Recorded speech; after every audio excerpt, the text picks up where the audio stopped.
Welcome to DrupalBrief. This is an AI-generated summary of another video, podcast, or blog post. If you want to learn more about what's being discussed here, then please go check out the source.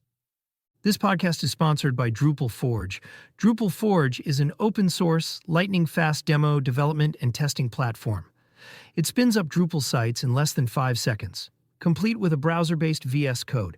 Want to try Drupal CMS, Drupal AI, Experience Builder? No need to install anything on your laptop. Drupal Forge has you covered. Even Composer, Drush, and AI keys are pre-installed so you can hit the ground running. Demo Drupal in less than 5 seconds only at Drupal Forge. Please take a second to click subscribe. We're a new podcast and this helps us a lot. Okay, that's it. Ready? Here we go. You know that feeling, right? Like you're constantly trying to navigate a maze where the walls just keep shifting on you, especially if you're in an industry that's facing just relentless rapid change and, well, deep uncertainty. It's when the ground beneath you feels less like solid earth and maybe more like, I don't know, a fluid, unpredictable current. You know, what worked yesterday might not even be relevant tomorrow. Well, today, our deep dive is really on a mission. We want to equip you with the strategies to not just, endure that kind of storm, but to actually steer through it with clarity, purpose, and real confidence. And we're drawing our insights today from a really illuminating discussion. It was originally on the Drupal 4 Gov YouTube channel. It offers some incredibly valuable real-world perspectives, specifically from the GovCon industry, that's government contracting, which, even for those of you in other sectors, I think serve as a powerful sort of microcosm for the turbulence a lot of us are experiencing right now. Absolutely. And the big challenge we're going to explore really is this. In a world that often feels turbulent and unpredictable, how do organizations move beyond just reacting? Constantly putting out fires. How do they become truly proactive, making sure that their people, their processes, and their portfolios are all tightly aligned to deliver value that genuinely matters, that resonates with their core purpose? It's about shifting from just responding to the market to actively shaping your own destiny within it. Exactly. So, okay, how do organizations even start to tackle this kind of swirling chaos? It seems like it all starts with a deep understanding of this thing called alignment. So we're going to unpack that critical concept today. We'll shine a light on the pitfalls, sometimes really damaging pitfalls of misalignment, and then importantly, give you a practical framework, something designed to help turn disruption squarely into an opportunity. Right now, if you happen to be in that GovCon industry, you definitely know the landscape feels incredibly unsettled. That's a good word for it. If you were to make a word cloud of the chatter in the hallways right now, beyond AI, which is obviously everywhere, you'd see words like turbulent, fragmented, uncertain, disorderly, unpredictable, maybe even chaotic. And we're seeing this play out in real ways. Large prime contractors pulling back on longer-term investments, scaling back work shares even, smaller firms kind of stuck in a wait-and-see mode, partly because of things like DoD reforms, initiatives trying to streamline procurement, increase competition, plus budget cuts and these consolidated acquisition strategies that are just completely reshaping the whole competitive field. It's a challenging environment, no doubt. And what's really fascinating here, I think, is that human nature, when we're faced with that kind of uncertainty, it often dictates we just hunker down. Fan down the hatches. Yeah, right out the storm, wait for an order to come back. But the insights from our source material really emphasize that taking that reactive stance, it's dangerous. Dangerous. Why? Well, it essentially hands control of your value proposition directly over to the market. And this isn't just, a bump in the road we're talking about. The source calls it fundamentally a trajectory change. A trajectory change? Yeah, it means your trusty compass might suddenly be pointing, northwest instead of north. The biggest danger isn't necessarily the new path itself, but assuming the old path still exists. Right. So what was once a comfort, a reliable tool, a process you knew, a long-standing relationship that can very quickly become a vulnerability? As the source puts it, quite wisely, I think, old solutions aren't always looked upon favorably. That's a strong statement. But isn't hunker down sort of, natural, almost instinctual when things feel so uncertain? What makes it uniquely dangerous now, more than just losing control? It's dangerous because the market, it isn't waiting for you to feel safe enough to reemerge. It keeps moving. While you're hunkered down, others are adapting, they're innovating, they're capturing that market share. That trajectory change means the very ground beneath your feet is shifting. It's not just wobbling a bit. The old map, increasingly irrelevant. And the tools that once gave you stability might now just anchor you to a past that, frankly, no longer serves your path forward. Okay, so let's bring this home. What does this all mean for your work, for your organization listening right now? I mean, consider this scenario. If the tools and processes you've always relied on maybe don't give you an edge anymore, if new competitors you've never even heard of are suddenly in your lane, and maybe even your established stakeholders aren't there anymore to champion your work, how on earth do you maintain an edge? How do you adapt when the foundations themselves seem to be shifting? That is precisely the core challenge. And the answer, really at its heart, lies in something that sounds deceptively simple: alignment. Put simply, alignment just means that your people, your processes, and your portfolios, they're all working in harmony, pulling in the same direction, towards clearly defined outcomes. The stark contrast, of course, is misalignment. That's when they're not pulling together. It sounds straightforward, maybe even obvious, but its absence can be, well, devastating. It really is a profound difference when you think about it. Like, a reactive organization is often just compliance-driven. They might say, okay, we need to answer the phone in 30 seconds because, well, that's what the service level agreement says, the SLA. But a proactive organization, they're mission-driven. They're asking a bigger question. How do we provide genuinely excellent customer service? Which is a metric that goes way beyond just hitting that 30-second answer time. It reminds me of that Dr. Seuss quote, "It's not about what is, it's about what it could become." Exactly. And if Dr. Seuss is giving us strategic business advice, you know the stakes are high.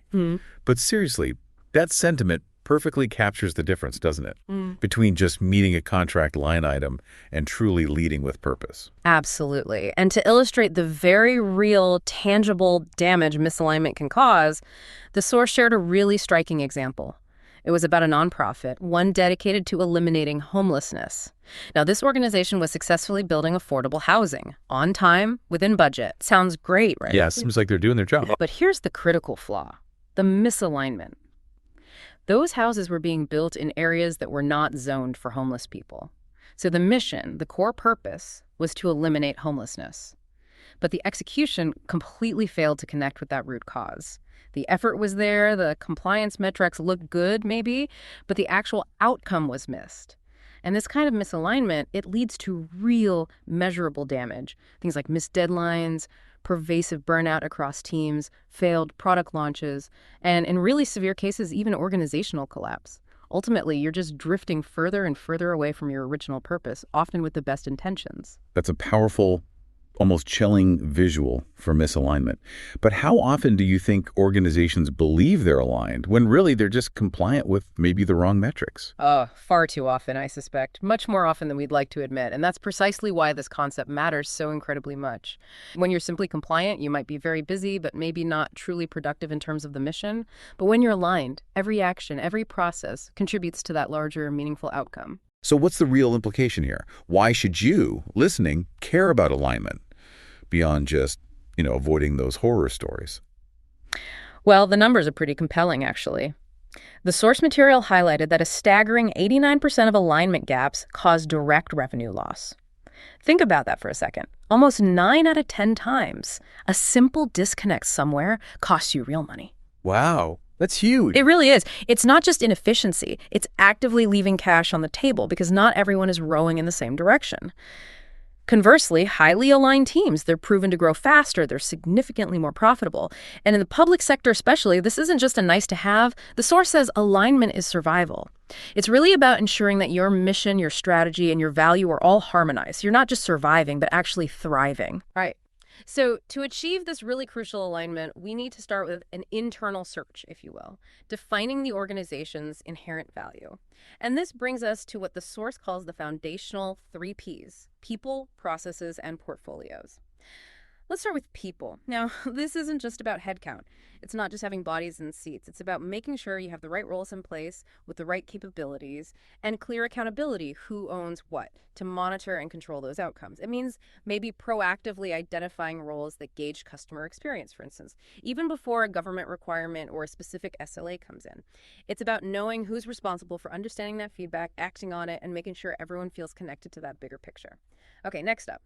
Processes. This basically describes the how you work. It's the frameworks, the methodologies, the approaches you actually put in place day to day. Effective processes ensure you have repeatable, scalable methods for delivering results and measuring against outcomes. Not just outputs, but outcomes. And crucially, they help you surface risk to the outcome, not just risk related to compliance. The source actually shared a great little anecdote about managing that Federal Retirement Thrift Investment Board program, the FRTI program. They had near flawless execution, like a 100% compliance on everything. But the leadership sometimes just saw it as luck. But it wasn't luck at all. It was designed that way, with frameworks that proactively identified where risk might pop up and had monitors already in place to address it before it could impact the mission. That's proactive process design. Yeah, that FRTI program story is really compelling, especially the COVID part. Let me set the scene again. Imagine this. February 2020. You're leading the FRTI program, this is. Like the 401k for 5 million federal employees, military members. Huge, right? Over $500 billion in assets. Their mission, operate the plan in the best interest of participants, period. Your role in this scenario. Provide all the support, call center, mail center, operations, everything from death benefits to processing to loans, critical stuff. And then COVID-19 starts hitting. Deaths rising, uncertainty everywhere. Up until then, everything had been done on premise, highly secure, tightly controlled. Privacy was paramount. But it was becoming crystal clear that couldn't last. Employees wouldn't be able to come into the office. And the demand for services, especially with market volatility, was just going to skyrocket. They desperately needed a remote solution, and fast. Exactly. And it was because of that proactive alignment specifically of their people and their processes that they were able to surface that critical risk to the agency leadership in early March 2020. This wasn't waiting for the problem to explode. It was seeing it build on the horizon. And by working collaboratively with the agency, they managed to adopt a fully remote solution within a single month. A month. Incredible speed under those circumstances. Absolutely. And it wasn't just for their specific program. That same solution was then implemented for all of FRTB's contractors, which ensured seamless benefits support for millions of participants right through the entire pandemic chaos. This, as the source notes, was a proudest achievement. Not something you measure easily in dollars, but in sheer resilience and commitment to the mission. It really demonstrated that when your people and processes are truly aligned, you can deliver critical value even when, everything else seems to be falling apart. Okay. And the third P, portfolios. This is all about thoroughly understanding the full range of capabilities, the past performances, the experiences embedded deep within your company, and knowing how to leverage them strategically. It means, for example, if a customer tells you their website is a train wreck, it's all there, but totally unusable, you immediately recognize, a tool like Drupal is specifically designed to solve that kind of problem. Yeah. It's about understanding how your company uses, say, cutting-edge tools like AI or robotic process automation, RPA.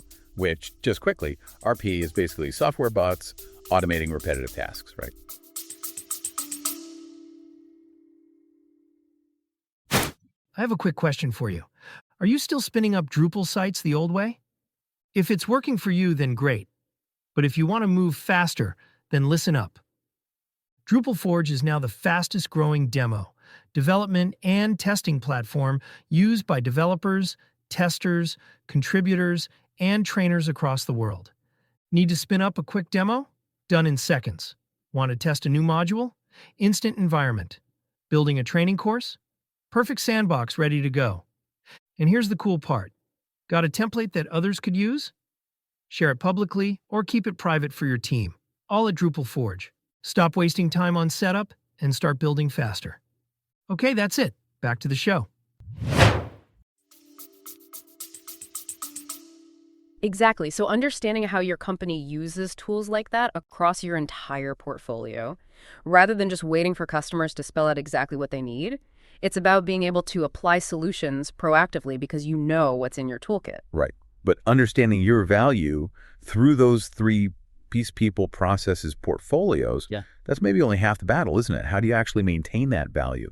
How do you keep it relevant in a market that's constantly moving, constantly changing? And that's where this press method comes in. It sounds like a really practical, dynamic solution, a simple way to create and maintain alignment in motion, like across all your projects, making sure your capabilities actually translate into outcomes that customers truly care about. Exactly. The press method provides a pretty robust framework for doing just that. It stands for people, requirements, expectations, structure, and systems. So P for people in the press method. This is specifically about getting the right people in place, linked to the information that truly matters in real time. Communication here is seen as everyone's business, from the mailroom clerk right up to the project lead. Everyone plays a role. It's about a mutual exchange of information, creating an environment where maybe a new hire feels empowered to ask, hey, why do we do things this way, rather than just falling into line. Imagine, like, a new engineer asking, why are we still manually checking all these reports when we've got the tools to automate it? That's the kind of valuable information flow we're talking about, one that surfaces potential inefficiencies, or maybe even better, opportunities. Then R for requirements. This goes beyond just the requirements listed in the contract. It means including your company's own independent requirements, for example, how your company defines truly good customer service, which might involve metrics that go far beyond simply answering the phone in 30 seconds. Maybe it includes things like repeat caller rates or actual customer satisfaction scores. It also means sort of micromanaging your internal frameworks and methodologies to ensure you not only meet that baseline contract compliance, but actually surpass it by delivering your own unique value drivers. E is for expectations. This focuses on establishing really clear measures of success, measures that actively encourage continuous improvement. It means setting the expectation that people should be better on day 365 than they were at day 1. Always learning, always improving. I like that framing. Yeah, it's about identifying the superstars within your team, sure, but then digging into how they achieve that success. What are their methods? And then using that knowledge to build a genuine career path that acknowledges and rewards that excellence, rather than just seeing people as resources filling a contract slot. For instance, if one team consistently delivers ahead of schedule with fewer defects, you don't just praise them. You map out how they do it, you train others, and maybe you make that the new standard. Next, S for structure. This is about organizing the work, not just for today's immediate needs and pressures, but also learning from experience to ensure sustainability for future growth. How do we build things to last? It's building a framework that delivers what you need right now, absolutely, but also one that creates opportunities and shows your people that this is a career, a place to grow, not just a temporary contract gig. And finally, the second S is for systems. This is about delivering value securely, which is crucial. It's about using quantitative analytics, real data to understand trends, spot opportunities, maybe see risk coming. And it's about leveraging technology, not just for its own sake, but for genuine process improvement and ultimately for achieving those mission outcomes. It ensures that your solutions are not only effective, but also resilient and adaptive, constantly evolving with the market, not lagging behind it. You know, the journey to alignment isn't always a straight line, is it? Sometimes the most profound lessons, the ones that really stick, come from painful losses. And the source shares a really crucial example of this, coming back to that Federal Retirement Thrift Investment Board, the FRTI program we discussed. Even after 17 years of what was essentially a sole source trusted relationship, they lost the program. It just highlights a really stark and ultimately fatal misalignment. Yeah, this was described as a painful but incredibly valuable lesson for the organization involved. The misalignment really occurred on two key fronts. First, on people. There was a critical disconnect, a lack of connection to the higher-level customer decision makers. While the program team on the ground managed the day-to-day flawlessly, apparently they weren't really plugged into the customer's broader 5-year strategic vision. So they were doing the what, but missed the why. Kind of. They provided excellent service according to the contract, but they missed the bigger picture, that the agency itself is struggling with a massive technology modernization initiative happening above the program level. Second, and this was perhaps even more critical, there was misalignment on the portfolio. The company actually did have capabilities in technology modernization, things like RPA and AI, which the customer desperately needed for that bigger initiative. But the FRTIB program leaders either didn't know these capabilities existed within their own company, or they couldn't articulate how they applied to the customer's larger problem. So the customer simply didn't see them as a technology company despite having the capability. And the result, they lost all 3 contracts to a procurement that was heavily focused on technology vendors. They didn't even bid because they couldn't prove that capability up front in the way the customer needed to see it. Wow. Just wow. So this loss, even after 17 years of what sounded like great service, really underscores what alignment in motion truly means. It's that continuous, proactive marrying of the 3 Ps: people, processes, portfolios, with that press method for execution. It's clearly not a set it and forget it kind of thing. It's an ongoing, vital process you have to keep tending to. Absolutely. A tough lesson, but the good news is they learned from it profoundly. This loss directly informed what sounds like a powerful comeback story, a successful bid and subsequent win for the Federal Pension Protection Plan. That's the PBGC. They're the agency that ensures private company pension plans in case of bankruptcy. Think about those Sears employees we mentioned earlier. That's who PBGC helps. Right. So Armed with the hard-won lessons from that FRTIB loss, they were able to bid on and win a $24 million project without ever having physically met the client. That's impressive. Based purely on the proposal. Largely, yes. Their proposal focused squarely on the mission. Participant understanding, timely and accurate benefit payments, excellent customer service. This wasn't about just selling a product or a service. It was about demonstrating deep, fundamental alignment with the PBGC's core purpose. And here's the really beautiful part of that story, the part that shows the long-term payoff. Right. That initial $24 million win, it then led to a $240 million 5-year extension. Huge, a tenfold increase. Exactly. And why? Because according to the source, they pressed that press method in from day one. From how they govern the program to how they design the organization supporting it. They consciously shifted to become a consultative resource, a long-term strategic partner, not just a compliant vendor checking boxes. This isn't just about winning a contract. It's about transforming the relationship from being a vendor provider to being a strategic partner, someone who anticipates needs before the customer even fully articulates them. That seems to be the real differentiator that true alignment buys you. It really demonstrates what happens when, as the source says, mission, strategy, and value are all aligned. You don't just win contracts, you sustain relationships and drive really significant growth. So, to help you, listening right now, apply these insights, let's talk about maybe auditing your own organization's alignment. It doesn't have to be overly complicated. You can start by asking yourself or your team some actionable questions like these. Are we typically surfacing risk early, proactively? Or are we constantly reacting to it after it's already become a problem? Be honest. Are our people truly clear on what success looks like for their role beyond just their immediate tasks or the next deadline? Do they see the connection to the bigger picture? Are our processes, our frameworks, our methodologies, are they primarily designed to enable impactful outcomes? Or are they mostly structured just to meet compliance checkboxes? And finally, does our portfolio, our offerings, our capabilities, does it reflect where the market is going? Is it anticipating future needs? Or does it mainly reflect where the market has been, relying too heavily on past successes? That's a fantastic set of questions to kickstart your own internal audit. Really practical. And maybe here's a simple exercise you can try, either by yourself or with your team. Start with your mission, whatever your team or organization's mission is.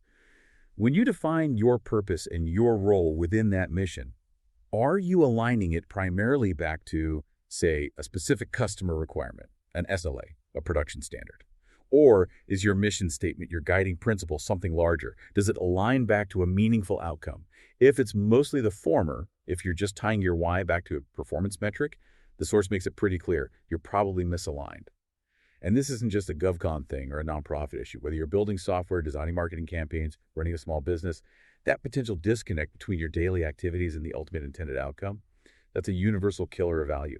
The key takeaway seems to be, make alignment itself a measurable, trackable part of your performance discussions. Exactly. And ultimately, the core message here is, I think, pretty profound. Disruption rewards clarity. Right. In today's turbulent markets, buyers, clients, customers, they aren't just looking for vendors who can fulfill a contract. They're looking for partners who deeply understand their mission and can execute on it regardless of the fog or the conditions on the ground. They want to see how you can implement innovation, how you can drive efficiencies, how you provide genuine value that goes beyond just mere compliance. So here's our direct challenge to you listening. If you can articulate your value in simple, clear, outcome-driven terms, demonstrated through your people, your processes, and your portfolios. And then prove that value through solid project governance, maybe using something like the press method. Yeah. You absolutely will stand out. You will differentiate yourself, especially in an environment where many of your competitors might still be stuck in that reactive wait-and-see mode. So don't wait for the next procurement cycle or the next crisis to hit. Lead those conversations now. Go to your customers, your stakeholders, and say, look, I know you've lost people, or I know there have been policy changes, but here's specifically how our approach, our solution, drives the outcomes you need most right now. And that really is the true takeaway, isn't it? You can't control the market fluctuations. You can't control policy shifts or those big acquisition reforms. But what you can absolutely control is how aligned your own team is, how focused they are on the outcomes that matter most to your mission and your customers. If you really focus on getting that alignment right, you're not just weathering the storm anymore. You're actively navigating it. You're using your North Star, your purpose, your mission as your unwavering guide, constantly adjusting your sails, not just sitting there hoping the winds eventually change direction. This isn't really about having perfect foresight into the future. Nobody has that. It's about having perfect preparation. being ready and aligned to adapt effectively to whatever comes next. That is a wrap on today's Drupal brief. Remember, this was an AI-generated summary, so be sure to check out the original source for the full story and all the details. Before you go, if what you heard today got you excited about trying something new in Drupal, remember that Drupal Forge has you covered. Whether you want to test that new module, demo a concept to your team, or just explore the latest Drupal features, you're literally 5 seconds away from a fully loaded development environment. No downloads, no setup, no hassle. Just pure Drupal innovation at your fingertips. If this episode was helpful, please hit that subscribe button and leave us a review. It really helps other Drupal developers discover the show. Thanks for listening, and we'll catch you on the next Drupal Brief.